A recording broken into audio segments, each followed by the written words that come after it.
ఈరోజు క్లాస్ చెప్పుకుందాం.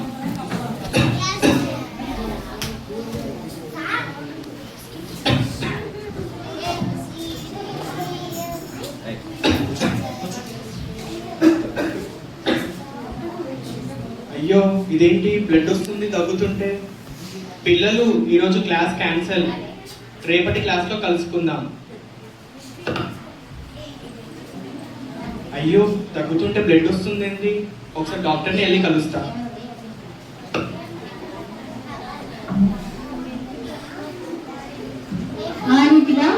పాలు అందించో తన అనారోగ్యాన్ని బట్టి డాక్టర్ దగ్గరికి వెళ్తాడు. Excuse me sir. చెప్పండి, ఏమైంది? చూడండి సార్, తగ్గుతుంటే బ్లడ్ వస్తుంది. ఓ అవునా, ఇప్పటి నుంచి ఇంతమందికి ఎప్పుడైనా వచ్చిందా? ఇంతకు ముందు కూడా వచ్చింది సార్. అవునా, మన దగ్గర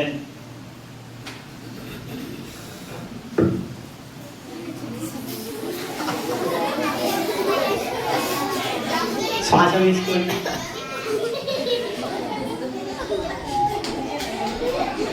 ఏనా ఇతన్ని ల్యాబ్ తీసుకెళ్ళి టెస్ట్ చేయండి.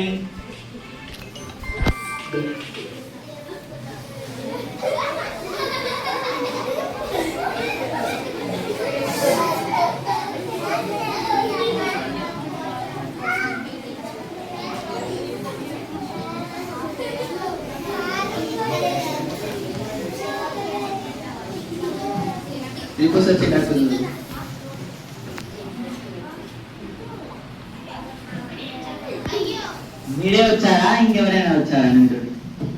మా డాడీ వచ్చారు సార్. మీ డాడీ రమ్మని నువ్వు బయట వెయిట్ చేయి.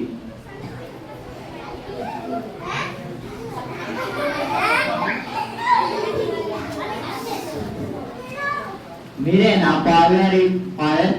అవును డాక్టర్. కూర్చోండి. మీ అబ్బాయికి ఒక వ్యాధి వచ్చింది.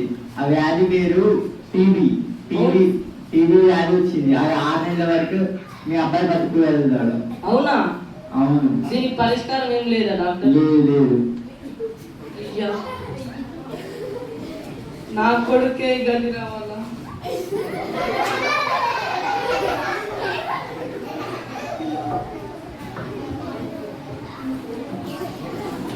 ఆ సమీప ప్రాంతంలో సండే స్కూల్ పరిచయం జరుగుతుంది.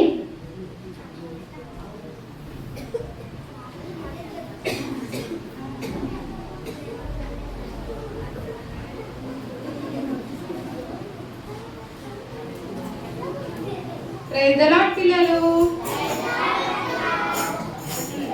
సరే ఇవాళ 4th సండే కదా. 3 వారాల నుంచి మనం కథలు, స్టోరీస్ అండ్ కంటద వాక్యాలు చెప్పుకున్నాం కదా. సో ఇప్పుడు నేను వాటి మీద క్వశ్చన్స్ అడగబోతున్నాను. మీరందరూ రెడీగా ఉన్నారా? సరే, నాకు 3వ వారం కంటద వాక్యం ఎవరు చెప్తారు?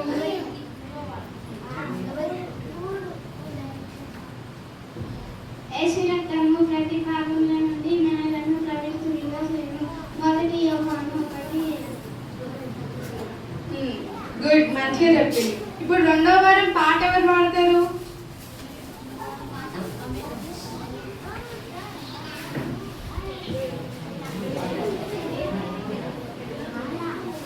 స్టేట్లో కొంచెం త్వరగా వేయాలేసా, మనం వెళ్ళే ప్రయాణం చాలా దూరం అయిలేసా. రాత్రంతా వల వేసామన్నయ్య, ఒక చేప కూడా దొరకలేదు అన్నయ్య. రాజు యేసు చెప్పింది వినామయ్య, వల నిండా చేపలు అన్నయ్య. చాలా బాగా వాడింది మీరంతా. సో మీరందరూ దేవుని మాటల్ని ఎప్పుడు జోక్గా తీసుకోవద్దు, సరేనా? నేను ఇప్పుడు బైబిల్లో నుండి ఒక మాట చెప్తాను మీకు. ఏంటంటే, దేవుని మాటకి చాలా పవర్ ఉంది. దేవుని మాట వల్ల చనిపోయిన వాళ్ళు కూడా తిరిగి లేచిన సంఘటనలు ఉన్నాయి. సో ఆ విషయం తెలియక చాలా మంది ఏంటంటే నరకానికి పోయి ఇబ్బంది పడుతున్నారు. అవును, నిజం. సరే పిల్లలు, మరి నెక్స్ట్ వీక్ కలుసుకుందాం. బాయ్. కూడా ఏంది నా పరిస్థితి, ఏంది నా జీవితం, నాకే ఈ రోగం రావాలా? నేను నమ్ముకున్న నా దేవుడే నా మీద కనికరించట్లేదే. ఏంది నా జీవితం, నేను చనిపోబోతున్నానా? పాల్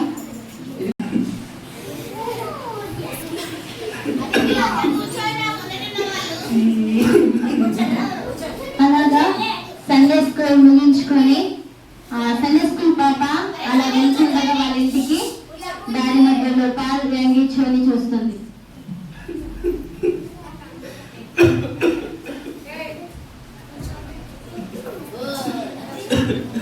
ఎవరు ఏడుస్తున్నారు? అంకుల్ ఏమైంది అంకుల్? ఎవరమ్మా నువ్వు? ఇక్కడికి ఎందుకు వచ్చావు? మీరు ఏడుస్తున్నారని వచ్చా అంకుల్. అవునా, ఇక్కడి నుంచి వెళ్ళిపో అమ్మా, నా ఆరోగ్యం ఏం బాగాలేదు. అంకుల్ దేవుని నమ్ముకోండి అంకుల్. అదంతా కాదమ్మా, ఫస్ట్ ఇక్కడి నుంచి వెళ్ళిపో. రేపు ఎట్లాగైనా వచ్చి అంకుల్కి కంపల్సరీ బైబిల్ ఇచ్చిపోతా. అలాగా ఆ పాప తన ఇంటికి వెళ్ళిపోయిన తర్వాత రెండో రోజు ఆ పాప మరలా ఈ పాలు వ్యంగించే దగ్గరికి వెళ్తుంది. అయ్యో దేవుడా, అంకుల్ ఎవరమ్మా? మళ్ళీ నువ్వు వచ్చావా? దేవుని నమ్ముకోండి అంకుల్. మీ అదం- ఆరోగ్యం తగ్గిపోతుంది. అదంతా కాదమ్మా, ఈ ఇల్లంతా క్రిములు ఉన్నాయి, ఇక్కడి నుంచి వెళ్ళిపో నువ్వు. Please uncle. సరేలే, చదువుతాను, వెళ్ళు. హా? ఇదేంటి, మగవారిని కనడం ఏంటి? దీన్ని చదవను. ఆ మరుసటి రోజు ఆ పాప మరలా వెళ్తుంది. అంకుల్ బైబిల్ చదివారా అంకుల్? చదివానమ్మా. అదేంటి మగవారిని కనడం ఏంటి? అయ్యో కంచెలు కాదు అంకుల్, ఈ కంచెలు చదవాలి. సరేనమ్మా.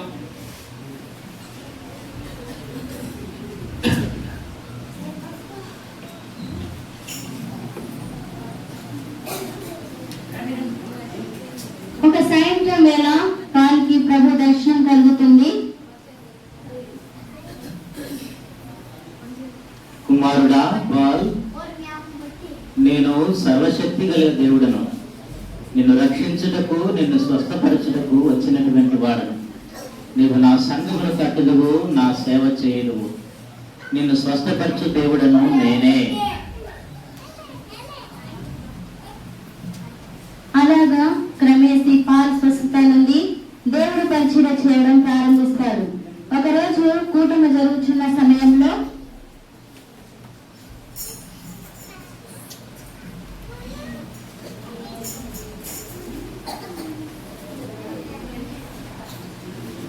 ప్రభునందు ప్రియులారా, నేను మీకు ఒక మాట చెప్తున్నాను.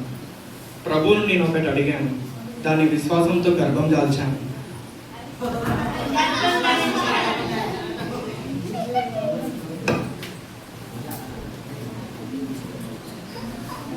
అయ్యో విశ్వాసం గర్భం ధరించడం.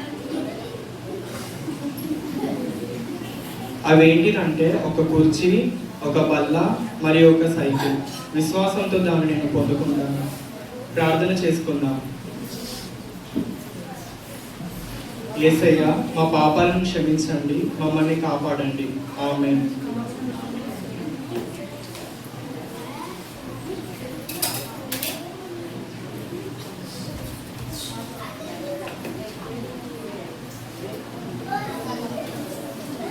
ఒకరోజు కూటం ముగించబడి వెళ్తుండగా ఇలా జరుగుతుంది.